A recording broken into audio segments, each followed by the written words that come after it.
Hello, everybody, and welcome to Chapter 2 of Marketing, Developing Successful Marketing Strategies. So, where's my little clicker here? Okay, so Chapter 2 is similar to Chapter 1 in that Chapter 2 is also an introductory chapter, and so there's lots of good basic marketing terminology that we visit in this chapter. And chapter 2 deals with the role of strategy in the marketing process and the different types of strategies that marketers can use. We get introduced to the concept of strategic planning in marketing in chapter 2, but we'll come back to the same topic in the final chapter of the course in chapter 19 as a kind of a wrap up to the whole course. Okay, so what do we look at in chapter 2? We look at different kinds of organizations and the different levels in an organization where we find strategic planning. And we're going to see that the two kinds of organizations we classify organizations into is for-profit organizations, otherwise known as businesses, and then nonprofit. And the levels of strategy, we can have strategy at the corporate level, at the business unit level, and also at the functional or department level. And then we look at the role of core values, mission, organizational culture, business, and the goals of a business in the strategic planning process. We're going to look at, very briefly look at three different approaches to strategic planning in marketing. One is so-called portfolio analysis that was developed by the Boston Consulting Group. The second is known as market product analysis. And then the third one that we're just going to mention, but we'll come back to it in chapter 19, are these generic business strategies associated with this fellow by the name of Michael Porter. So they're called Porter's generic business strategies. And as part of the strategic planning process, we want to know where we are now, what our goals are, and then our goals are our end, and the strategy is our means to that end. And as part of the process, we evaluate how effective we are in carrying out our plans. So we use some metrics to measure how successful we are. And these dashboards are simply graphical representations of quantitative data to make the data easier to understand. So we use marketing dashboards and marketing metrics to monitor how successful we are in achieving our marketing goals.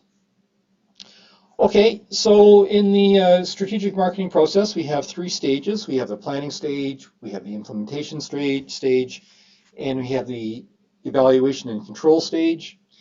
And in the first of those stages, the planning stage, there are also three sub-stages of planning. And the three sub-stages are this SWOT analysis, it's an analysis of the organization's strengths and weaknesses. So those are internal factors, and then we also look at external factors, the opportunities and threats. The second component of the planning stage is a market product analysis and a goal setting. And then the third stage of the planning process is developing our actual marketing program by configuring the 4 P's of marketing: price, product, place, and promotion, otherwise known as the marketing mix. Okay, so the three stages in the strategic marketing process are planning, implementation, and evaluation and control. And then we look at the components of the implementation stage and the evaluation stage. And then we'll come back to all this stuff in chapter 19 as we reflect upon the course as a whole. Okay, so let me get rid of that. Oops. Oops. Okay, so we classify, in this course, we're going to classify organizations into two types. We have business organizations, which we know as for-profit organizations. And then we also have nonprofit organizations, schools, hospitals, libraries, charities. We have all sorts of nonprofit organizations in our society. And both of these types of organizations can make use of strategy. So the book gives us a definition of strategy. The book says strategy is an organization's long-term course of action designed to deliver a unique customer experience while achieving its goals. And to me, that's a little bit of a long-winded description of what a strategy is. A synonym for strategy is plan. And if we have a plan, the plan presupposes that we have a goal. So a goal is our end, and our strategy or our plan is the means to the end. Okay, so in chapter 1, we saw that the first principle of marketing is to determine buyer needs. Second principle of marketing is to satisfy those needs. And marketers go about satisfying those needs by focusing on target markets and developing and implementing a marketing program comprised of the four P's, or comprised of the marketing mix. So to me, a marketing strategy is a long-term plan for satisfying buyer needs. That's what strategy is. Okay, so in large organizations, we can find strategies on 3 different levels of the organization. So I have to admit, in a smaller organization, all these levels, there could just be one level. But in large organizations, large consumer product companies, we have a very formal structure, and we can have strategy at the corporate level. So this is the board of director and senior management level. And then we can also have strategy at the business unit level. So the business unit is the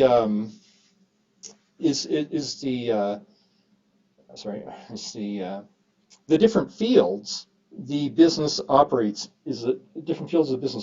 in, and the different fields are defined by the products that they deliver to the target market within those fields. So in large organizations, if we look at Apple, for example, Apple will have a business unit dealing with smartphones. It'll have another business unit dealing with tablets. It'll have another business unit dealing with desktop computers. It'll have another business unit dealing with iTunes and all the content that it sells. If you look at a company like Canadian Tire, they have a clothing business known as Mark's Work Warehouse. Canadian Tire owns Mark's Work Warehouse. They have an automotive parts and repair division. They have a household goods division. If you look at a bank, banks will have a retail division. They'll have a commercial division. They might have an insurance division. They might have investment services. So all those different types of products associated with those different markets will constitute different business units within a large business. And so each one of those business units can have its own strategy. And then finally, in a large organization, we can also have strategy at the so-called functional level. And by function, we commonly mean a department. So we might work in the marketing department. We'll have our own strategy on how to accomplish our goals. We'll have the manufacturing arm. They'll have their own strategy. The HR arm will have its own strategy. Finance will have its own strategy. So we can have strategies at all these 3 levels in large organizations. And of course, in small organizations, we don't have so many levels. It might just have one level. Okay, so next topic.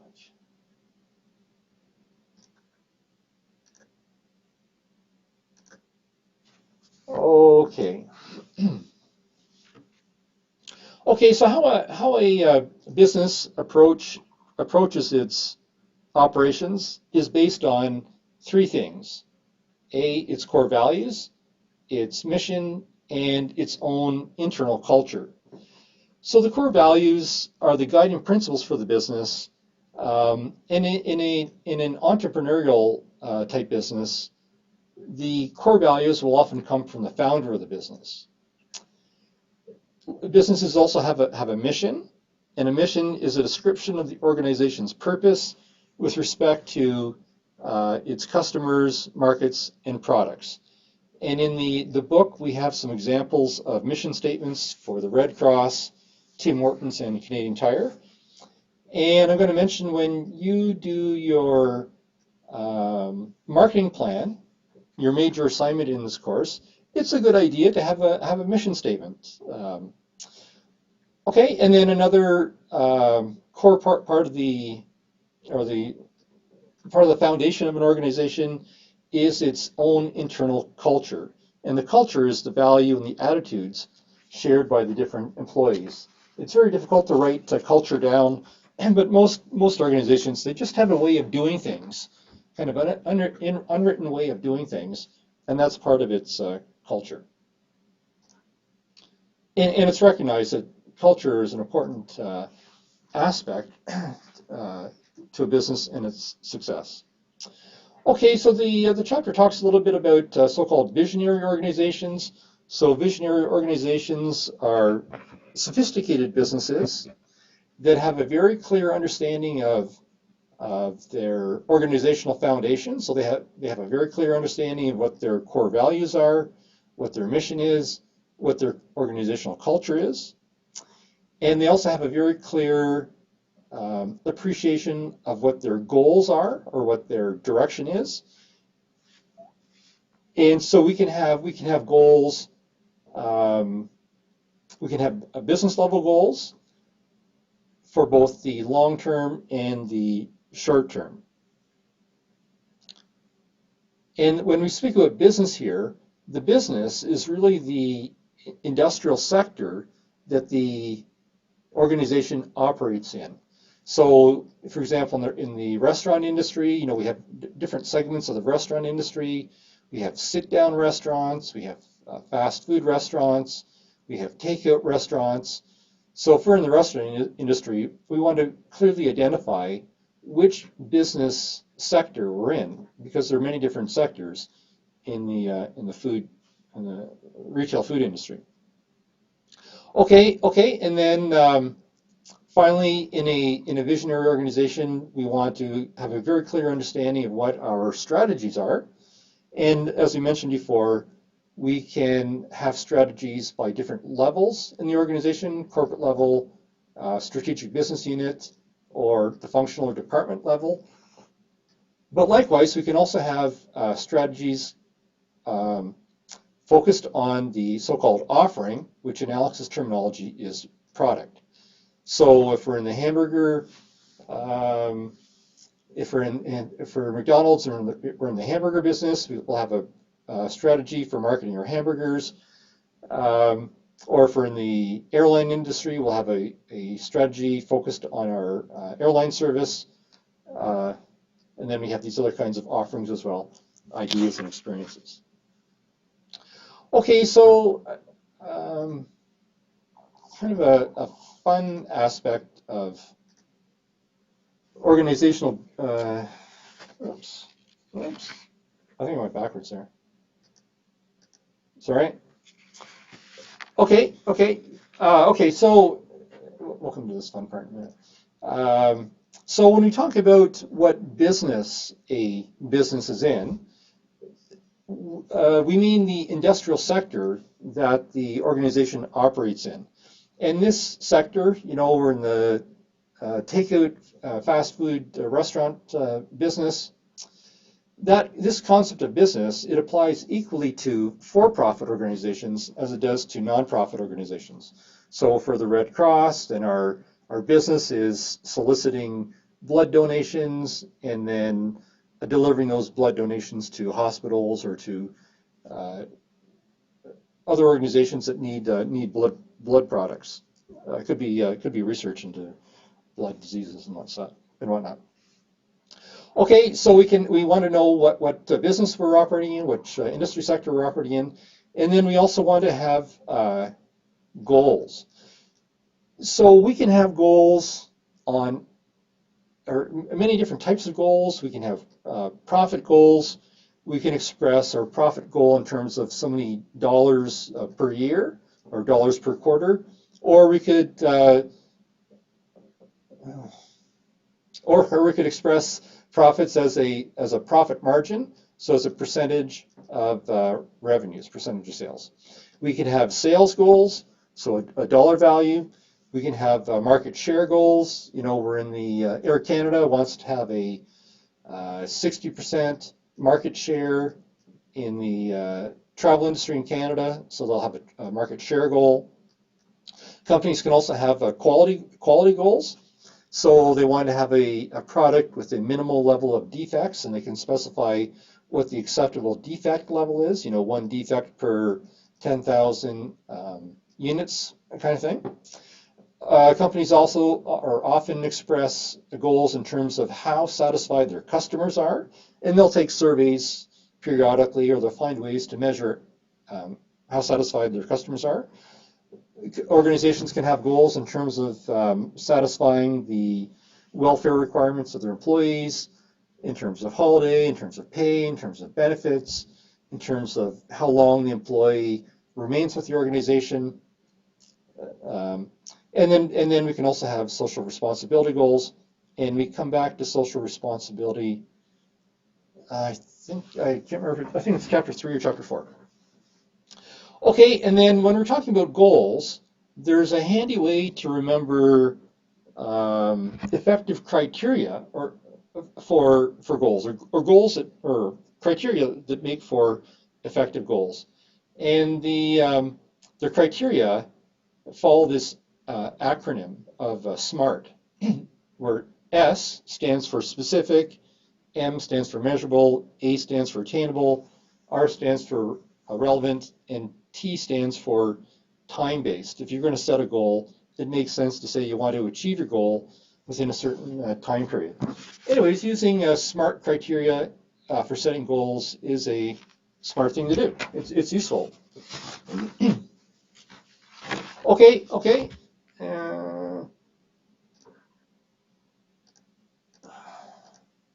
Okay, and as we mentioned before, we can have organizations can have strategies at different levels of the organization. We can have corporate level strategies. We can have strategic business unit strategies, and we can have strategies by department, or the book calls it by function. And we can also have strategies for each product. The book calls it offerings. Offering is kind of a sophisticated marketing term, but variation by offerings. So for a good example is Pepsi. You know, they have a sugary drink, I don't know how to spell sugary drink department, and they have a salty snack divisions, and they also have a breakfast cereal division. Pepsi's breakfast cereal division is Quaker Oats. So Pepsi's in these 3 major industries: sugary drinks, salty snacks, and breakfast foods.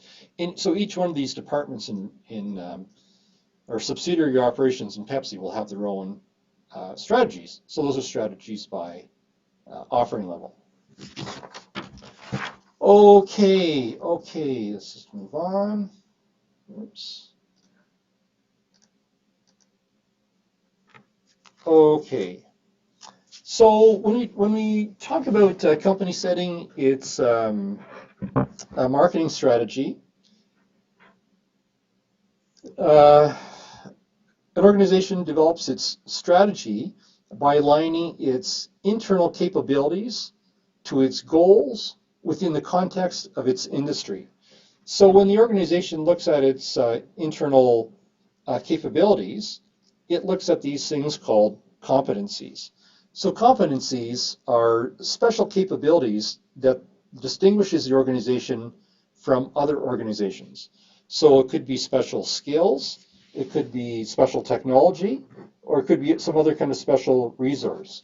So we can imagine a company like Apple, which is a leader in the electronic um, products field. One of Apple's competencies is its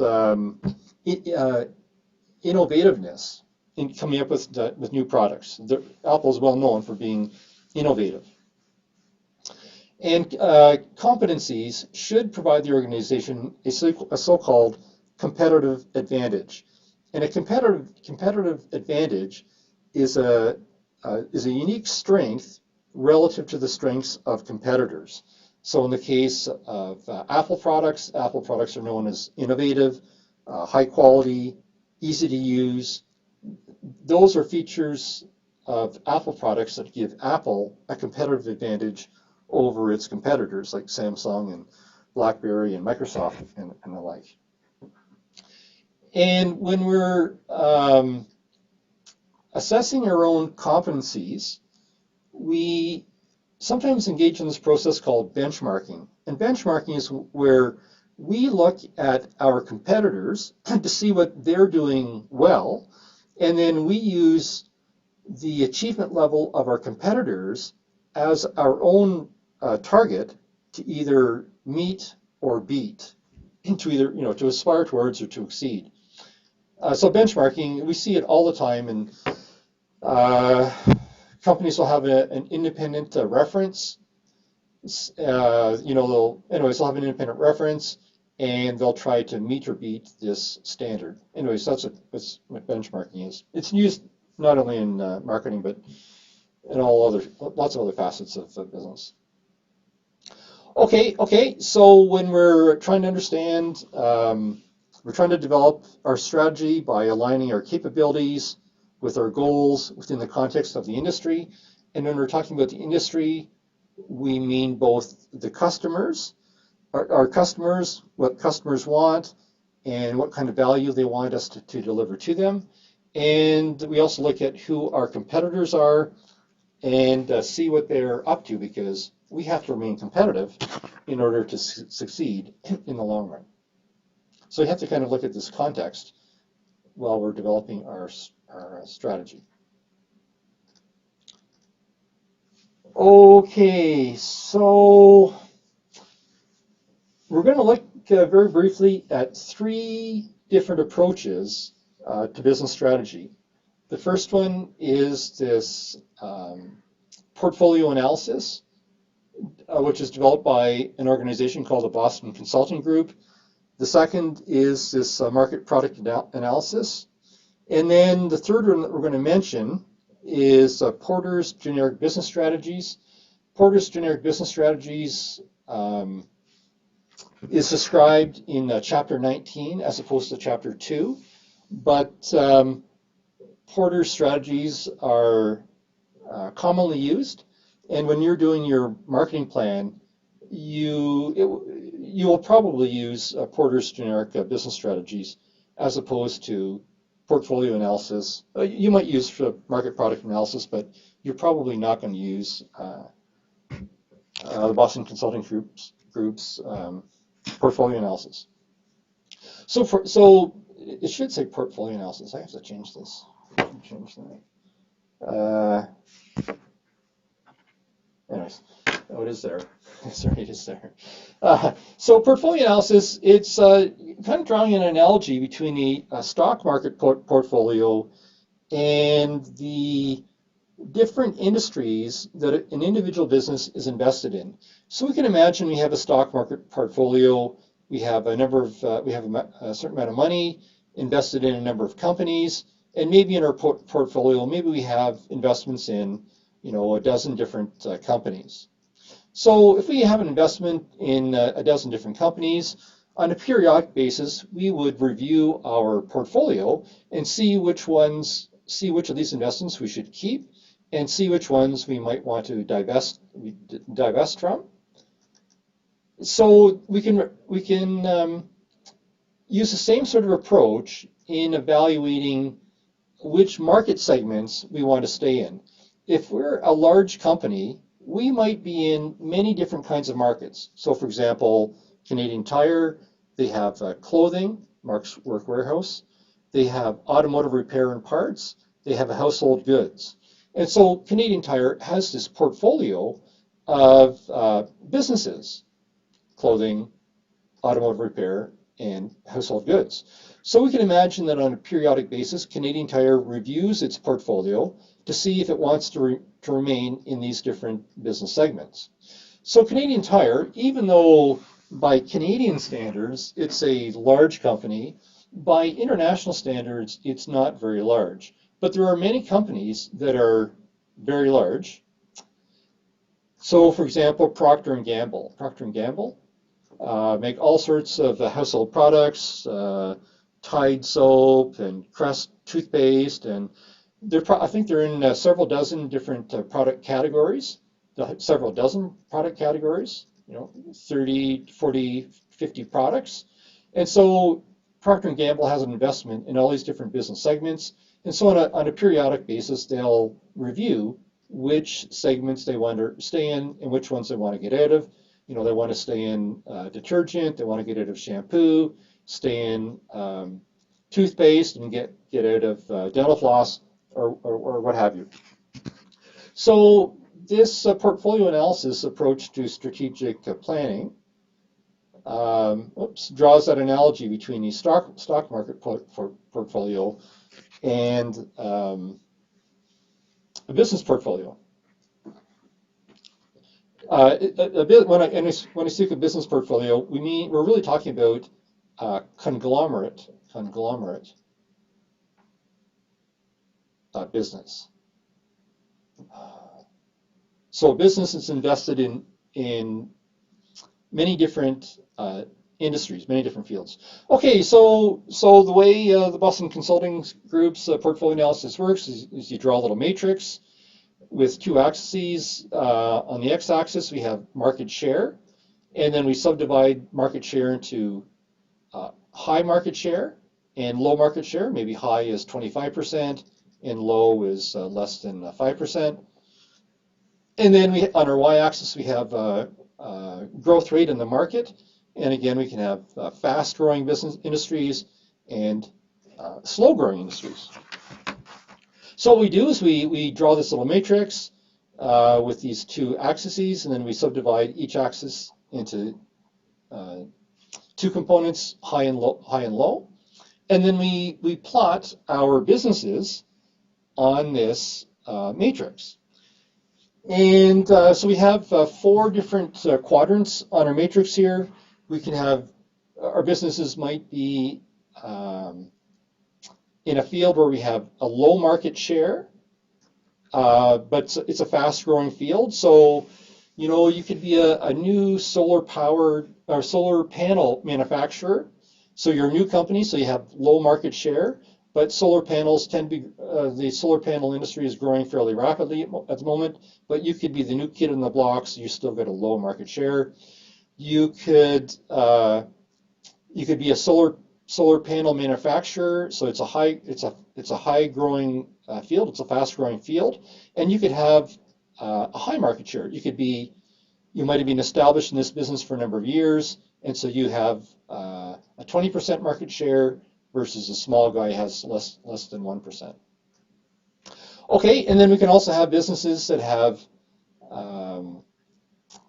that are slow growing. They're slow growing, so the beer industry, the automotive industry in North America is slow growing, and you can either have a high market share or a low market share. So if you're in a slow growing industry with a high market share, if we're looking at the automotive industry, this might be somebody like General Motors, might be somebody like Ford. And then we have these quaint names for these different quadrants, or quaint names for businesses falling within these quadrants. So in the top right-hand corner, we have businesses that have low market shares, but it's a high-growing field. And so really these are kind of question marks because these businesses take a lot of cash to maintain their operation. They're fast-growing businesses, so they have high cash operating requirements. But we only have a small market share, and so the managers have to decide whether or not they want to stay in this sector or not.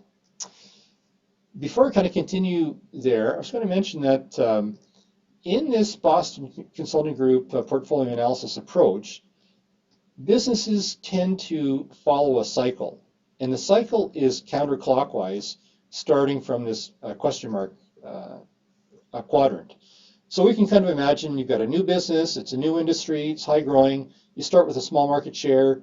As the business grows, maybe you're successful, so even though the industry remains a high growth industry, you increase your market share, and your business, instead of becoming a question mark, or instead of remaining a question mark, it becomes a star.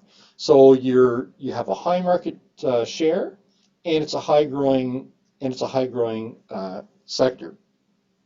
And then as time goes on, if we're in the solar panel manufacturing industry, maybe in 5 years from now or 10 years from now, we'll have lots of competitors. Everyone has solar panels on their roofs of their homes, and there's not as much growth anymore, so the growth slows down, but we still have a high market share. And then over time, maybe there's going to be some different kind of technology that comes along down the road and kind of makes solar panels obsolete. So our solar panel business, even though it has a slow market share, it may be that our market, even though it has slow market growth, our market share might decline over time just because other competitors kind of beat us at the game. So if we classify our businesses using this portfolio analysis approach, we can try to assess which sectors we want to stay in and which ones we want to divest from. We probably want to stay in the high growth, high market share ones. We probably want to stay in these so-called cash cows. Even though they have low market growth, we have a high market share. We've been in the business a long time, so it generates lots of cash, and so we can use that cash to pay our overhead, or we can use that cash to help diversify into looking for either new stars or new question marks that can follow the cycle all over again. And then the final kind of business that we can have using this portfolio analysis approach is a so-called dog. So it's an industry where we have a low market share and it's slow growing, and it may be that this particular field isn't generating a lot of money, and we might want to divest. So a good example of a dog would be a rotary telephone business. I don't think there are any rotary telephones left in North America. There might be some in other parts of the world, but if we were in the rotary telephone business, or if we're in the dial-up internet business, those are probably dogs. Slow growth, low market share, not making enough money. We probably want to divest. Okay, so that's this. This portfolio analysis approach to strategic market planning is for large companies. It's for conglomerate-sized businesses.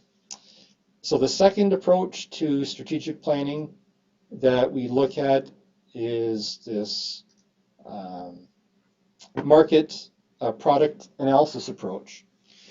So in the market product analysis approach, again, we draw a little matrix. We draw a little 2x2 matrix. And oops, I don't like pink. We draw a 2x2 matrix, and we have products as our x-axis. Products equals our x-axis, and markets are our y-axis. And then we divide each axis into two quadrants. We have current products and we have new products, and we have current markets and we have new markets. And then for each one of these quadrants, we have a different name. So I should have done it this way. So if we have current products in current markets, we're trying to sell more of our existing products in our existing markets. That's known as a market penetration strategy. If we try to sell more of our current products into new markets, that's known as a market development strategy. So we're already successful in one market, one geographical market, so now we're expanding into another geographical market. Some companies like to focus on developing new products, so we can sell those new products either in our existing markets, and that's known as the product development strategy, or we can come up with new products and try to sell the new products in new markets, and that's known as a diversification strategy. So I have an example. So sometimes companies pick one of these strategies to focus on. They just want to focus on selling more stuff in an existing market, or they want to focus on developing new products within an existing market. So I've come across an example of a company. It's a famous company. Is it large? Hard to say. It's really not very large in terms of its sales, but it's very large in terms of its public profile. But it's a company that uses all four of these strategies. And so I thought I would show these to you to help illustrate the concept, or illustrate the concept of this market product strategy approach. And my example is the electric car company known as Tesla. I guess there's an E in there. It's Tesla. You're probably familiar with Tesla because they're pretty well known. So I'm going to show you my example of Tesla. There we go. So Tesla uses all four of those market product strategies. So this chart here shows the trend in auto sales by Tesla. So we can tell that Tesla is a very small company in terms of number of vehicles that it sells. You know, it's selling only 10,000 vehicles per quarter. It's only selling 40 to 50,000 vehicles per year, which is a whole lot smaller than what Ford or General Motors sells. Ford and General Motors, they probably sell in excess of 1 million vehicles per year. So Tesla today is still a very small company in terms of a market share, but I have to admit it's in the electric vehicle market rather than gasoline engine. Anyways, so Tesla's vehicle sales have been on a pretty good increase over the last few years, and there's no doubt that this Tesla is using this represents a market penetration strategy. Tesla wants to sell more and more vehicles as time goes on, and it's selling those vehicles in its established markets: United States, Canada, Europe, Japan, Australia. Tesla does not sell their vehicles in every country around the world. It focuses on certain geographical markets. Anyways, so I don't have any doubt that Tesla is using a market penetration strategy, selling more of its current products in its current markets. It's trying to get more North Americans to buy electric vehicles. Okay, so that's an example of a market penetration strategy. So Tesla, I was trying to find what market they do not operate in, and I gather they do not operate in India. But I went to the Tesla website, and here's some people speculating, geez, you know, should Tesla get into the Indian market? And there's it's a bit of a blog. Everyone's kind of posting their comments. So Tesla is not yet in the Indian market, but if they do expand into the Indian market, that would be an example of a market development strategy. So it's an existing product, electric vehicles, going into a new market, India. And I don't have any doubt that eventually they will get to India, but I don't believe they're there quite today. Okay, so the next example of a Tesla strategy is product development. So product development, remember development is new products in a current market. So you may have, if you follow Tesla, I follow Tesla a little bit. In September of 2015, Tesla came out with a new model vehicle. It's called the Model X. And what's distinctive about the Model X is it has these these gullwing doors. And it's a pretty sporty looking little car. So what Tesla's trying to do here is they're developing a new model of vehicle that looks fancier and sportier than its other ones with these fancy schmancy doors. And it's selling these vehicles in existing markets. It's trying to sell this Model X in the United States, Canada, Australia, Europe, and so on. So coming up with new products to sell in a current market is an example of product development. Okay, then the final strategy that Tesla's using is diversification. So diversification means developing new products to sell in new markets. And there's no doubt about it, at least in my mind, that Tesla, in addition to these other three market product strategies, Tesla's also using a diversification strategy. Because in addition to producing electric vehicles, they're also starting to expand into the home battery market.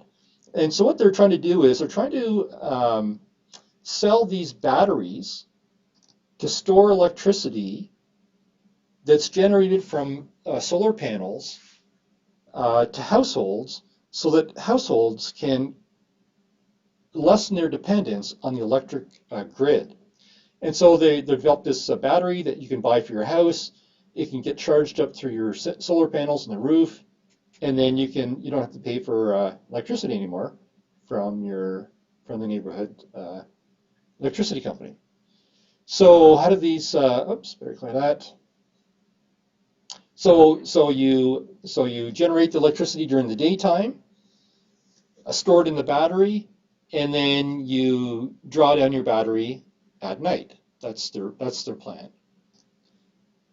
Oops. Oh, anyways, this is just a little picture, but here's the battery in the background. So maybe in a few years, our houses, in addition to having these electric vehicles, there's the electric charger for a Tesla vehicle, maybe we'll also have these Tesla home batteries getting charged up by solar panels on our roof.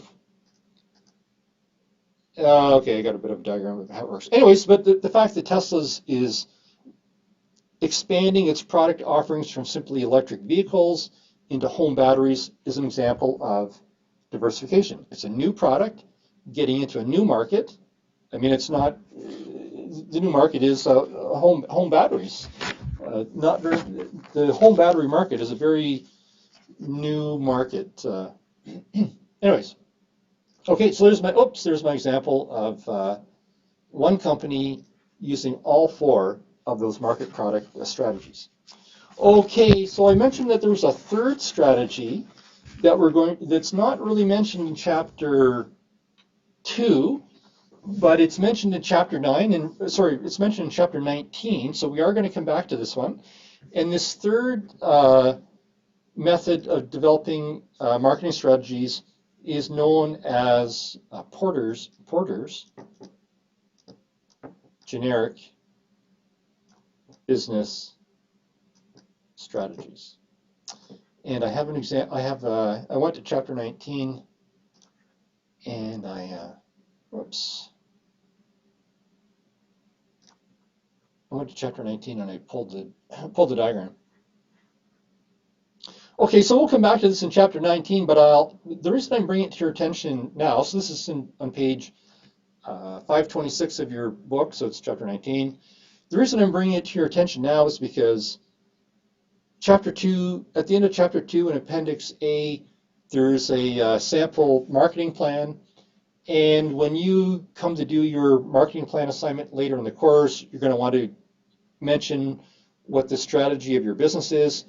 And, we would not be surprised if you use this model of business strategies. We would not be surprised if you used Porter's generic business strategies, because it's generic. It can be used for any business. So again, what do we do with the Porter's generic business strategies? Well, again, we draw a little a matrix. On our x-axis, we have,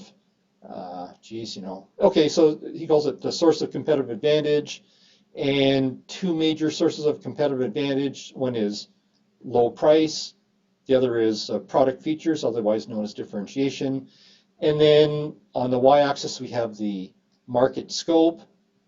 Do we focus on a very broad market, Walmart's, or do we focus on a very narrow market like a jewelry store? Anyways, so when we create our little matrix here, we come up with 4 different strategies. We can have a cost leadership strategy, so we aim to have low-priced products in a very broad market. So this is the Walmarts of the world. This is the Walmarts of the world. Or we can have, you can use a differentiation strategy. So you're trying to sell your products on the basis of their very unique and very fancy features in a very broad market. And this is probably Apple. Apple has very distinctive products, and it just try to hit a fairly broad market because they sell products around the world. And then of course we can use a low price strategy in a very narrow market, and that's a cost focused strategy. Or we can use a differentiation focus strategy, which means unique products in a very narrow market. And this is our jewelry stores, for example. Anyways, I'm just bringing this third approach to strategic planning to your attention. So you'll have it in the back of your mind. And so when we come to Chapter 19, you'll already be a little bit familiar with it. And for any students who go on to second year in the management program, there's a course in strategic management in the second year, and you'll revisit Porter's generic business strategies in other courses. This is a very famous approach to strategic planning. Okay. Okay, let's just move on. Oops, not the wrong one. Okay. Oops. Okay. Okay, so when we implement our marketing plan, we want to know how successful we are. And how do we know how successful we are? Well, we know how successful we are by measuring our progress against our goals.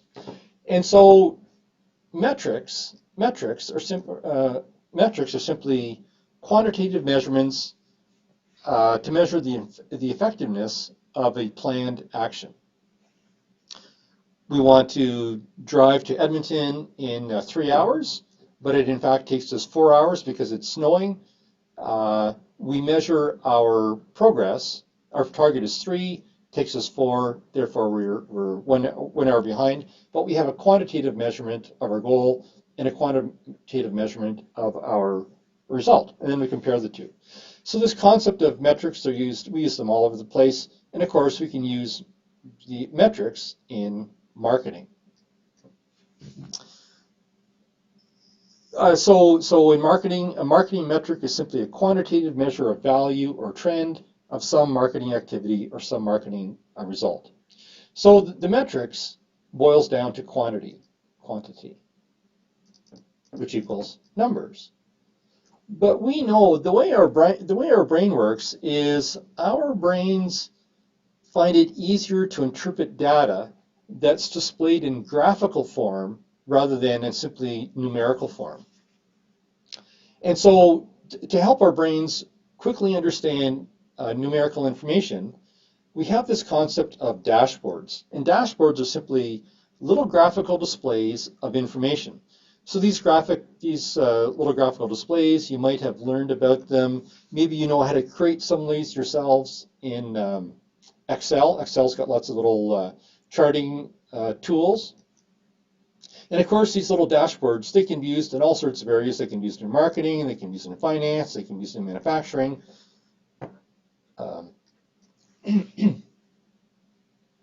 Anyways, so we use the dashboard to simply readily see how successful we've been in meeting our goals.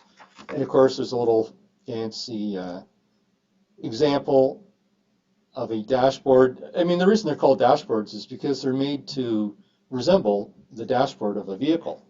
So, you know, we've got the speedometer here, and so this is a pie graph. Then we have these little bar graphs right here. Got some more little line graphs there. Got some more little bar graphs there.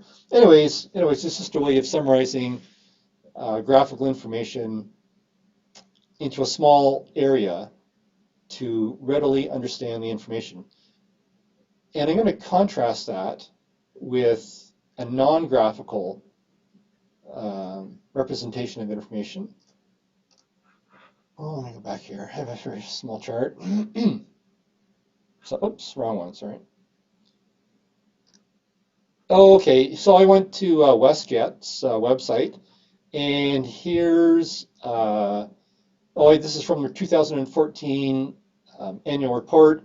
So if we want to quickly understand trends in WestJet's revenues, we can look at this little chart here, and we see that over the last 5 years, revenues have been on a steady upward trend.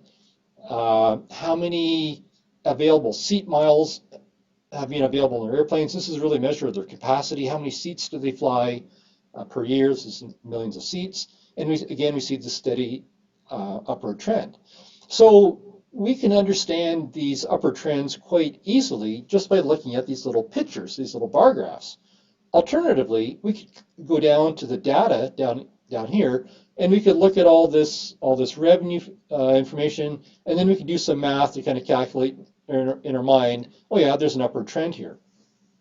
Anyways, we use graphical representation of quantitative data to display information because it's just easier for our minds to understand these pictures rather than numbers. Even though the details are in the numbers, it's just the way our brain works. Okay, so let's go back. Okay, little dashboards. Okay, so off we go to the strategic marketing process.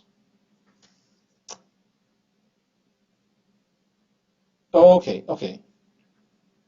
So, as I mentioned at the beginning of today, in the strategic marketing process, there are 3 broad steps. We have a planning phase, we have a planning step, we have an implementation step, and then finally we have an evaluation step. And of course, the course is kind of broken down according to these steps. So the first half of the book, or the first 2/3 of the book, deal with the planning stage. Then the tail end of the book deals with our final chapters of the book, 19 through 20, deal with implementation stage and the evaluation stage. So when we look at the first stage, which is planning, so it's planning, plan, implement, and evaluate. Those are the 3 steps. So in the planning stage, we also have 3 steps. The first step is known as a SWOT analysis, and SWOT stands for strengths, weakness, opportunities, and threats. And we have an example in the book So when you talk about strengths, weaknesses, opportunities, and threats, we're assessing the organization with respect to internal factors. Whoops, whoops, whoops, whoops, whoops, whoops, whoops. With respect to internal factors, and the internal factors are our strengths and our weaknesses. And then we also look at, we assess ourselves with respect to external factors, and the external factors are our business opportunities and our threats, things that could make our business fail. So the book is just a little example of one of these SWOT analysis using this Ben & Jerry's ice cream firm when it wanted to expand its Canadian operations. They said, geez, should we put more new stores in Canada, yes or no? And before they decided to expand, they conducted a SWOT analysis and said, hey, a good one thing in our favor, an internal factor in our favor is that we have a very well-known name. We also have a very large market share of the premium ice cream market in Canada, and Ben & Jerry's ice cream was sold to Unilever. Unilever is a big packaged consumer products company in England. Unilever is probably most famous for Dove soap. But of course, they also own Ben & Jerry's ice cream. Anyways, since they're owned by Unilever, Unilever might have other brands of ice cream, other brands of ice cream at lower places on the prestige spectrum, and so maybe Ben & Jerry's ice cream can kind of complement those. They have some weaknesses. Ben & Jerry's has a very strong sense of social responsibility, and I have to admit that can be expensive. In order for them to expand their operations in Canada, they're going to need more managers, and maybe they're not going to be able to get those managers. And it looks like the company's at a bit of a maturity stage because sales have kind of flattened in recent years, so maybe it's not such a great idea to expand more in Canada. Anyways, there's a nice little example in the book of an application of this SWOT analysis using this Ben & Jerry's ice cream. Okay.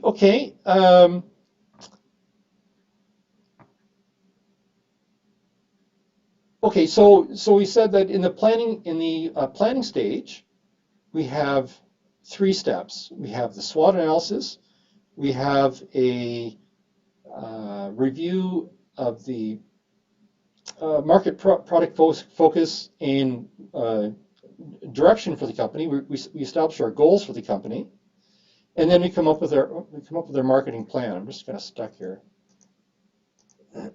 Okay. Actually, let me just go backwards here.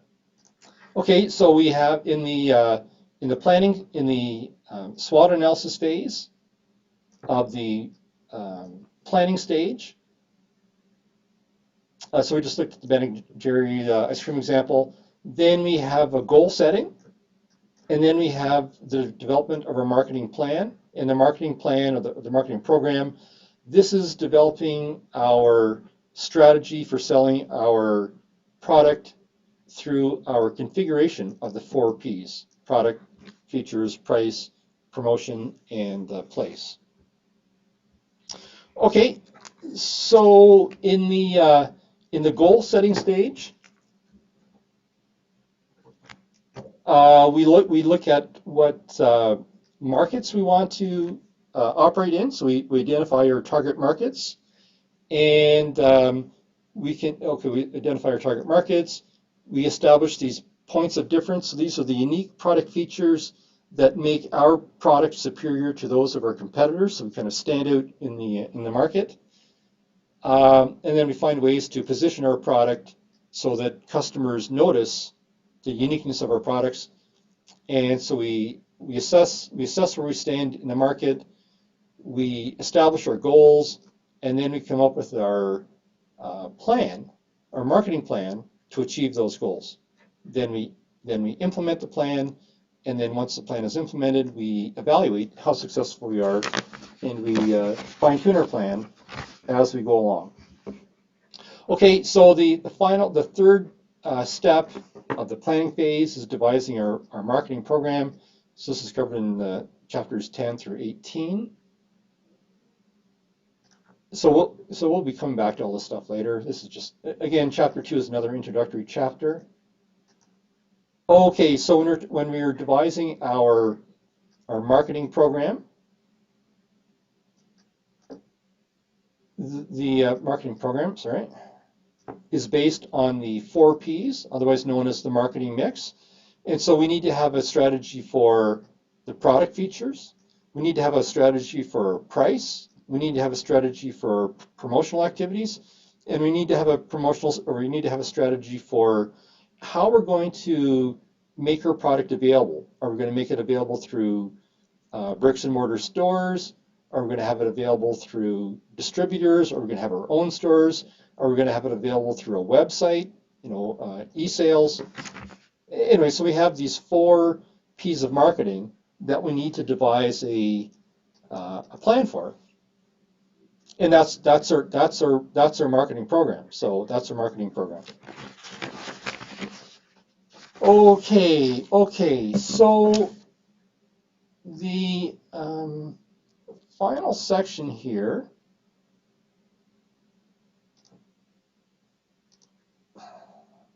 Oops, sorry.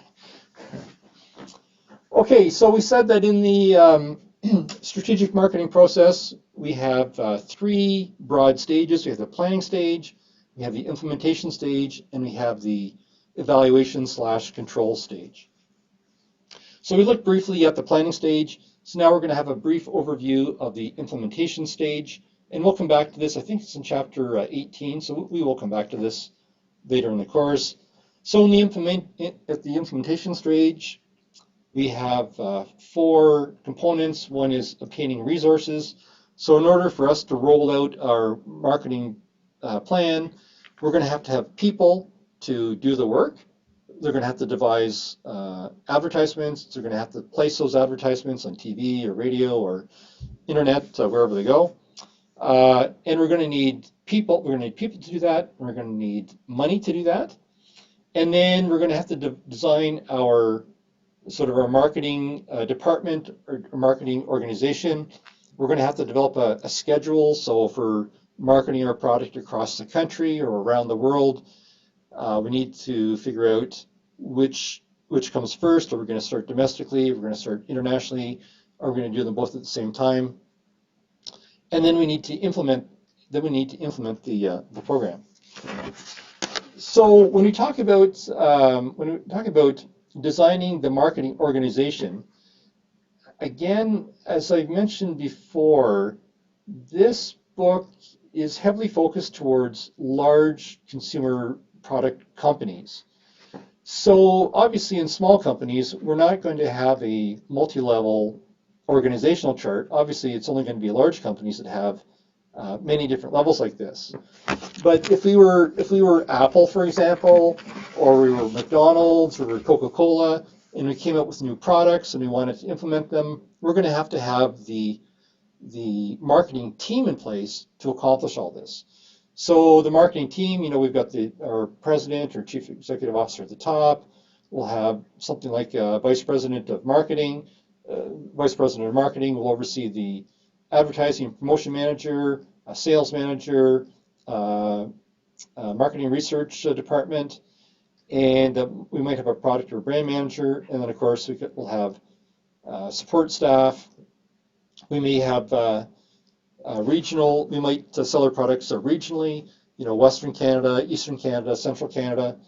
So we may have different personnel across the country.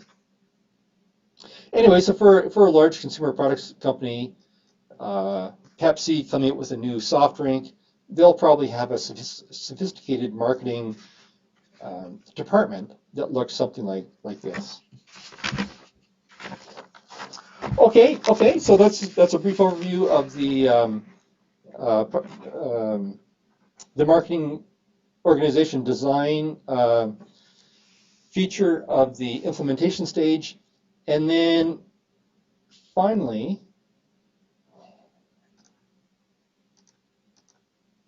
Oops. Okay, so the third stage of the strategic marketing process, we have planning, implementation, and then evaluation. So the third stage is evaluation. Where's my pen? Third stage is evaluation. So really in the evaluation stage, we're doing two things. One is we're comparing the results with our actual plan, and so we can see whether or not we're on target or off target. And if we have a deviation from our plan, then we need to do something. If there's a negative deviation, we need to take a corrective action. And if there's a positive deviation, I mean, our target is 10,000 units per month. If we only sell 8,000, well, then we need to find a way to sell the extra 2. Or if we come in at 12, we're doing something super right. And so we want to find ways to exploit that positive deviation. Maybe if we're selling more than we anticipated, there's more of a market there than we thought.